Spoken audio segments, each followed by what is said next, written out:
तुम्हें पता है, जो तुम सीवी अप्लाई करते जा रहे हो डेली लिंक्डइन पे, naukri.com पे, वो सब सेलेक्ट क्यों नहीं हो रही है पता है? उसका एक कारण है कि हाँ, तुम सब कुछ डाल रहे होगे उसमें, अपने कुछ ना कुछ प्रोजेक्ट लिख रहे होगे, बहुत चीजें कर रहे होगे, लेकिन यार क्या होता है ना, कोई चीज अगर तुम, जो चीजें 5 साल पहले चल रही थी, अगर वो आज करोगे, तो हो सकता है यार कि तुम उस चीज में सेलेक्ट ना हो पाओ, राइट है ना? तो ट्रेडिशनल जो वेज है ना, ट्रेडिशनल, तो उसको चेंज करते रहना चाहिए टाइम टू टाइम। तो पोर्टफोलियो जो चीज होती है ना, आई थिंक तुम लोग अपने सीवी में पोर्टफोलियो डालना स्टार्ट नहीं किए हो, या बनाना भी स्टार्ट नहीं किए हो, ठीक है? तो आज हम जानेंगे कि पोर्टफोलियो की क्या भूमिका है सीवी में, और क्यों जिनका पोर्टफोलियो है, जिनकी पोर्टफोलियो का लिंक है, जो कुछ भी अपने पोर्टफोलियो को डाल रखा है सीवी में, वो सेलेक्ट क्यों होते हैं, ठीक है? तो आज मेरे साथ बने रहना। और हाँ, बाय द वे, स्किल पर को आपको डेली जॉब अपडेट देता है, ठीक है? कहाँ पे जॉब लगी है, कैसे अप्लाई करना है, क्या इंटरव्यू में करना है, क्या प्रिपरेशन करना है, एवरीथिंग यू विल नो, ठीक है? तो फॉलो करते रहो हमें, है ना? और अगर आपको लाइक आईटी में एंटर करना है, अगर आपको भी आईटी में एंटर करना है और आपको नहीं पता कि कौन सी डायरेक्शन लेनी है, तो स्किल पर को अप्लाई को फॉलो करिए, ठीक है? हमसे कांटेक्ट करिए। और क्योंकि ये जितने भी स्टूडेंट्स आपको दिख रहे हैं यहाँ पे, तो ये सारे जो स्टूडेंट्स हैं, 100 प्लस स्टूडेंट्स हैं, हमने जिन्हें प्लेस करवाया है, स्किल डेवलप करा के आईटी में एंटर करवाया है। तो इनकी जगह आप भी हो सकते हो, ठीक है? तो जस्ट कांटेक्ट करो अगर आपको आईटी में एंटर करना है, तो स्किल पर को आपके लिए है यहाँ पे, ठीक है? So let's just start with our topic, building a technical portfolio. All right. तो for basically for non tech graduate seeking high paying MNC roles, ठीक है, मैं बताता हूँ आज की पोर्टफोलियो किस तरीके से बनता है, क्या होता है पोर्टफोलियो, ठीक? और नॉन टेक ग्रेजुएट्स कैसे आईटी और इन सब चीजों में लाइक प्रॉपर टेक में एंटर कर सकते हैं विथ जस्ट देयर पोर्टफोलियो, ठीक है? जो पोर्टफोलियो उन्होंने बना रखा है। तो demonstrate technical skills to recruiters at Accenture, Deloitte और बड़ी बड़ी एमएनसीज जो है, राइट? तो वहाँ पे तुम्हें टेक्निकल स्किल्स बतानी है, इवन दो अगर आप टेक से नहीं है तो भी बहुत बड़ी बात नहीं है, राइट? तो रेज्यूमे गैप प्रॉब्लम क्या है समझो पहले। देखो, चैलेंज क्या है कि रिक्रूटर्स फिल्टर करते हैं रेज्यूमे, है ना? जो ऑटोमेटेड सिस्टम उनके एटीएस ट्रैकर रहता है, राइट? तो उसमें वो विदाउट टेक्निकल स्किल्स वाले तो सारे रिजेक्ट कर देंगे वो, ठीक है? मतलब अगर तुम लाइक टेक फील्ड में अप्लाई करने की कोशिश कर रहे हो, नॉन टेक बैकग्राउंड से हो ना, तो टेक्निकल स्किल्स तुमने नहीं डाली है सीवी में, तो वो तो ऑटोमेटिकली रिजेक्ट हो जाएगा, है ना? और रियलिटी देखो क्या है कि ट्रेडिशनल एकेडमिक डिग्रीज जो है ना, वो सिर्फ और सिर्फ लाइक अभी वो आर नो लॉन्गर इनफ, ठीक है? तो जो तुम्हारी डिग्रीज है वो बहुत इनफ नहीं है, बिल्कुल ही नहीं है एक्चुअली। तो company now prioritise practical abilities over just academic qualifications, ठीक? तो तुम्हें प्रैक्टिकल थोड़ी सी एबिलिटी बढ़ानी पड़ेगी, अपनी दिखाना पड़ेगा तुमने करा क्या है, राइट? तो पोर्टफोलियो ब्रिज सोल्यूशन क्या है देखो, एविडेंस बेस्ड एप्लीकेशन। पोर्टफोलियो क्या होता है ना, एविडेंस होता है तुम्हारे काम का, ठीक है? पोर्टफोलियो बनाते कैसे हैं, इसको तुम एक एक टेम्पलेट्स बहुत सारे आते हैं, आप देख सकते हैं गूगल में, ठीक है? काफी टेम्पलेट्स होते हैं, बहुत सारे लिंक्स हैं उसकी, बहुत इजीली टेम्पलेट बन जाता है, ठीक? उसमें कुछ कुछ सैंपल्स भी होते हैं पर पोर्टफोलियो की, जिसमें तुम बाकियों के सैंपल देख सकते हो, गिटहब में जाके देख सकते हो, ठीक है? तो वहाँ पे तुम्हें दिख जाएगा कि अच्छा ठीक है, पोर्टफोलियो ऐसे बनता है, ठीक? और वहाँ पे लिंक्स होती है जो पोर्टफोलियो तुम्हारा बना देगी, इवन तुम्हारे जो एआई अभी जो चल रहे हैं, क्लॉड है, चैट जीपीटी है, तो इससे भी अच्छा पोर्टफोलियो बना सकते हो। बस उसमें तुम्हें काम करा होना चाहिए, राइट? वो लिंक होनी चाहिए तुम्हारे पास और वो दिखना चाहिए, ठीक? तो evidence based application show recruiters how you solve problems, analyse data and automate task, ठीक? तुमने कोई एक प्रोजेक्ट फॉर एग्जांपल उठाया है, तुमने वो बनाया है प्रोजेक्ट, तुम देख सकते हो यूट्यूब पे भी होगा, काफी सारे ट्रेंडिंग प्रोजेक्ट्स, ऐसे करके सर्च ये करना है, ट्रेंडिंग प्रोजेक्ट्स, ठीक है? For portfolio, trending projects for data analysis, trending project for business analysis, ठीक है?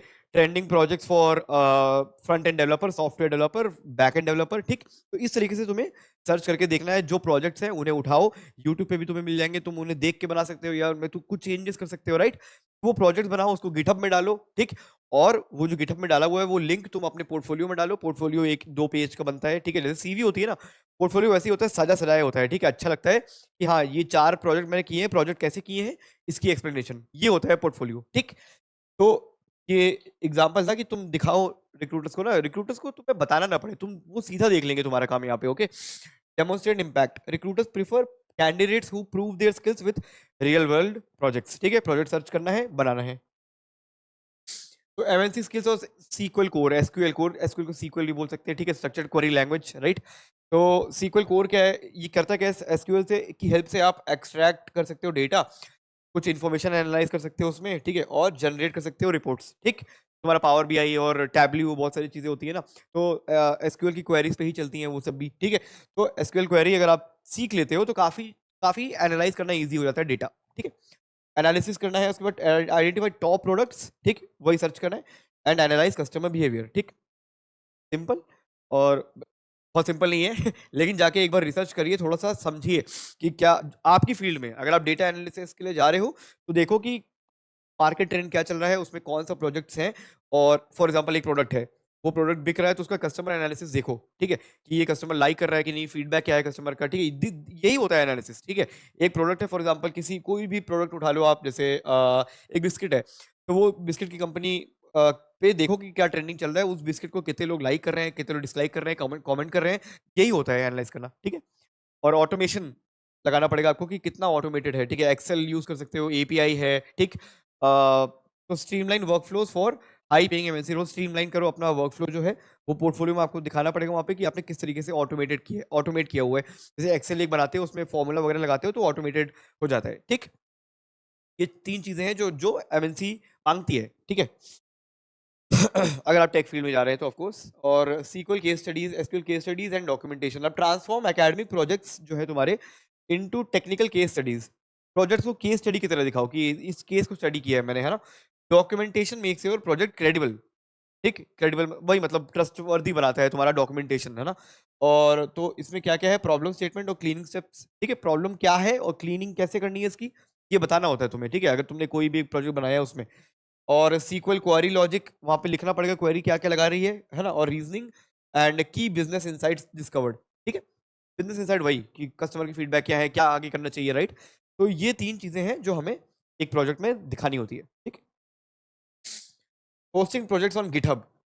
गिटहब क्या है पता है, गिटहब एक रिपोजिटरी है जहां पे तुम अपने लाइक प्रोफेशनल रिपोजिटरी, या कह लो एक तरीके से हार्ड डिस्क है, स्टोरेज डिवाइस।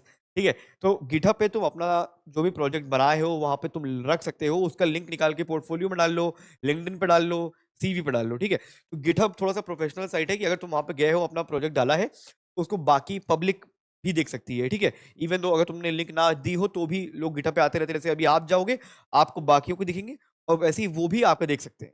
ठीक है, तो गिटहब बहुत इंपॉर्टेंट चीज है। वहां पे डेफिनेटली अगर आप टेक में हो तो आपको गिटहब में जाना चाहिए, वहां पे अपने प्रोजेक्ट बना के सेव करने चाहिए। ठीक है, प्रोफेशनल रेफरेंस के लिए होता है। ठीक है, host code on GitHub for easy sharing.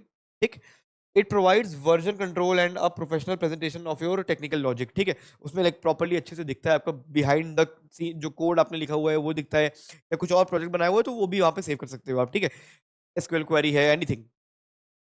और प्रोजेक्ट रिपोजिटरी क्या है, like include clear titles, problem descriptions, ठीक, and scripts.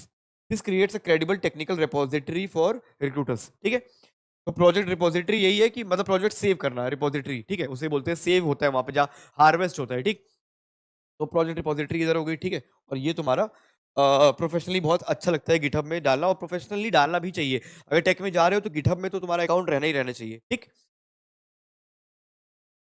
तो डेटा विजुअलाइजेशन एंड इनसाइट्स। अब डेटा तुम्हें दिख रहा है, एक टेबल पे दिख रहा है, ठीक है, लेकिन डेटा विजुअलाइज भी करना होता है ना, तो उसमें ग्राफ चाहिए होता है, थोड़ा बहुत चार्ट चाहिए होता है, राइट। तुम्हें बनाना पड़ता है, जैसे ग्राफ में इजीली समझ में आता है, राइट। तो वो होता है डेटा विजुअलाइज करना कि हाँ, जो चलो ये लिखा लिखित डेटा है, अब मेरे को ग्राफिकली भी देखना है ये, है ना। तो ग्राफिकली लाइक विजुअली भी मुझे समझ में आना चाहिए ना कि क्या चल रहा है, राइट। अब मैं तुम्हें एक बुक पढ़ूंगा और मूवी दिखाऊंगा, तो दोनों में डिफरेंस है ना। तो मूवी की बात करते हैं अगर, तो डेटा विजुअलाइजेशन की बात कर रहे हैं तो मूवी है। ठीक है, अब पावर बीआई, टैब्लू और एक्सेल डैशबोर्ड जो होते हैं, ये तुम्हारे डेटा विजुलाइज करने के लिए होते हैं कि हाँ, इसको किस तरीके से विजुलाइज किया जा सकता है। केपीआईज, है ना, की परफॉर्मेंस इंडेक्स, की तुम देख सकते हो अपना, ट्रैक करो परफॉर्मेंस एंड आइडेंटिफाई ट्रेंड्स, जो कि मैंने बोला गूगल सर्च करो एक बार। ठीक, स्टोरी टेलिंग, अब तुम्हें अपने तरीके से समझाना भी है ना कि explain the so what behind the charts. अब तुमने जो बनाया है, चार्ट बनाया है, इन सबकी हेल्प से ट्रेंडिंग का प्रोजेक्ट उठा के उनका तो व्हाट बताओ कि इससे क्या होगा और क्यों हो रहा है और क्या कर सकते हैं इसमें। ठीक, impact, convert raw data into business value. ठीक है, एक रॉ डेटा निकाला है तुमने, किसी 5 लोग को, 5 रैंडम लोगों के नाम है, उनके घर का एड्रेस है, एनीथिंग। ठीक है, और वो लाइक पूरा यहाँ तक तुम्हें पहुंचाना है कि इसमें बिजनेस बिजनेस वैल्यू में हेल्प कैसे करेगा। वो 5 लोग हमारे कस्टमर हैं, 5 लोग हमें में से 3 लोग हमारे प्रोडक्ट लाइक करते हैं, 2 लोग डिसलाइक करते हैं, एवरी टाइम ही हो रहा है, क्यों हो रहा है, क्या क्या इंप्रूव कर सकते हैं, क्या उनके फीडबैक है। ठीक है, तो इस तरीके से डेटा बनता है। ये होता है एक रॉ डेटा से बिजनेस वैल्यू डालना। ठीक है, तो ये चीजें सिंपल लगती है, बट एक बार जाके देखो थोड़ा सा कॉम्प्लिकेटेड स्टार्टिंग में लग सकती है, बट प्रोजेक्ट बनाते जाओगे समझ में आ जाएगा। ठीक है, this is how you should do it. Automation के एडवांटेज क्या होते हैं, automation tools help businesses reduce manual work. ठीक है, मैनुअल जो काम तुम्हारे हैं जैसे है ना, एक चीज 4 बार क्लिक करोगे वो ऑटोमेटिक अगर हो जाएगा तो तुम्हारा काम बच गया है ना। तो रिड्यूस मैनुअल वर्क और इंक्रीज ऑपरेशनल एफिशिएंसी, ठीक। तो कॉम्पिटिटिव एडवांटेज फॉर 2026 ग्रेजुएट्स, अगर तुम ऑटोमेशन में अच्छे हो तो तुम्हारे लिए एडवांटेज है, ठीक है। एग्जाम्पल के लिए automated sales report generation systems using Excel और एपीआईज, ठीक है। एक्सेल और एपीआईज फॉर्मूला देख लो, सीख लो, एपीआई समझ लो क्या है, ठीक है। तो ये चीजें तुम्हें आती है तो तुम्हारा थोड़ा एडवांटेज है सीवी सिलेक्शन में, ठीक है। प्रेजेंटिंग टू रिक्रूटर्स, अब देखो रिक्रूटर्स के में क्या क्या प्रेजेंट करना है। एक तुम्हारा रेज्यूमे तो बनना ही बनना है ना, तो उसमें क्लिकेबल गिटहब पोर्टफोलियो की लिंक होनी चाहिए। पोर्टफोलियो की भी लिंक बन जाएगी, गिटहब की लिंक बनती ही है, ठीक है। तो ये दोनों लिंक वहां पे प्रेजेंट रहनी चाहिए, जिससे तुम्हारा सिलेक्शन बहुत हद तक चांसेस है हो जाएगा, ठीक है। लिंक्डइन, अब लिंक्डइन में फीचर करो प्रोजेक्ट अपने प्रोफाइल सेक्शन में, अपने प्रोफाइल सेक्शन में अपने प्रोजेक्ट डाल सकते हो आप, ठीक। और इंटरव्यू के टाइम पे explain the logic and tools use clearly, ठीक है। तो इंटरव्यू में सिर्फ तुम्हें ये दोनों अच्छे से समझाना है कि क्या क्या तुमने प्रोजेक्ट किया है और कैसे टूल्स एक्सप्लेन करना है, कैसे टूल्स यूज किए हैं, क्यों किए हैं, एक्सप्लेन करना है, ठीक है। तो 30 डे प्लान सक्सेस के लिए बता देता हूँ भाई। देखो वीक 1 से 2 तक तुम्हें पहले तो सीक्वल बेसिक्स लर्न करने में लगेगा, ठीक है। और अपना पहला प्रोजेक्ट बनाओ, ठीक है। 1-2 हफ्ते लो आराम से, टेंशन नहीं है। आज जॉब है कल भी जॉब रहेगी, है ना, तो आराम से बना लेना, सीख तो लो पहले, ठीक है। जॉब तुम्हें मिल जाएगी। और तीसरे चौथे वीक तक तुम एक डैशबोर्ड बनाना सीखो, ठीक है। पावर बीआई टैबलू से डैशबोर्ड बनते हैं, ओके। तो पब्लिश योर पोर्टफोलियो ऑनलाइन, ठीक है। And thank you so much for watching this video. I hope आपको वीडियो अच्छी लगी होगी, और नहीं लगी है तो डिसलाइक कर दो, आपको पता ही है। अच्छी लगी तो लाइक कर दीजिए, और मेरे को बताइएगा कि यहाँ पे क्या क्या चीज़ें आपको हेल्प किया है और क्या क्या चीज़ें इंप्रूव अगर मैं कर सकता हूँ, डेफिनेटली मैं करूँगा। अगली कुछ वीडियो में अगर आपको कुछ इंप्रूवमेंट चाहिए तो उसमें मैं बता दूंगा आपको, ठीक है। तो कमेंट करिए और शेयर कर दीजिए उनसे जो जिनकी सीवी शॉर्टलिस्ट नहीं हो रही है, तो आई थिंक उन्हें ये चीज़ हेल्प करने वाली है। बाकी अगर अच्छा लगा लाइक कर दीजिए, सब्सक्राइब कर दीजिए यार, ताकि आपको डेली जॉब अपडेट्स मिलती रहे, ठीक है। और अगर आईटी में एंटर करना है तो आपको पता है skillproko.com आपकी डेफिनेटली हेल्प करेगा, ठीक है, और जॉब प्लेसमेंट भी दिलवाएगा, ठीक।